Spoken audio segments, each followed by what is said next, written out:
Hello, hello. Today we're going to talk about your kids and what are just some of the things that you can start incorporating to make a difference with their health, with their life, with their emotions. And with all of this, first and foremost, I'm going to tell you, find yourself a chiropractor that loves to take care of families, because the chiropractic adjustment helps to keep them in alignment, which keeps their mood stable, helps them to sleep better, helps them to poop. It helps them to grow strong. It increases their immunity. So if there's one thing you can do, regardless if it's once a month, once a week, just do with some regularity. Find yourself a great family chiropractor. If you need help, we're going to help you out with that one. Number two, really look at the foods that you're bringing home. And when we start to look at the sugars, both the hidden sugars and the obvious sugars, what I find is most kids are getting way too much. We need to really bring their sugars down below 25 grams a day. This is fruit, this is juices, this is everything they eat. What we need to increase is their fats and their proteins. And again, vegetables are very, very high in protein. So when I say protein, don't always go meat.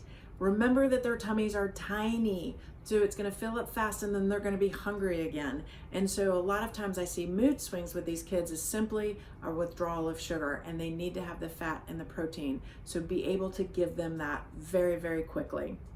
Then we want to make sure that they're getting outside, and they're getting outside without sunscreen. We can do hats, we can do clothing. We want to make sure that the sun is touching them, maybe early in the morning, maybe later in the afternoons, and we skip those hot times, especially in the South, that can burn your child. But they need to have that vitamin D to grow and to nourish themselves. That's a great supplement. Also, knowing what your child's vitamin D levels are and knowing how to supplement appropriately is very, very important. And making sure that that supplement doesn't have added sugars, added colors, added ingredients.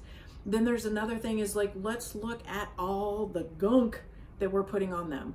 The lotions, the body washes, the bubble soaps. What are you washing their clothes with? What are you using as diaper cream? What are you using as baby lotion?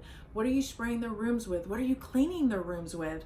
If you're putting scrubbing bubbles in the bathtub and then you're filling the tub up and then you're putting your kid in them, that child is absorbing all of those chemicals into the system, which can cause skin reactions. It can cause mood behaviors. It can cause some growth issues as well. So those are going to be some of the steps, is really looking at the environmental component of your house, including laundry, including stinky sticks. I hate the stinky sticks. You know what I'm talking about. Then looking at your foods.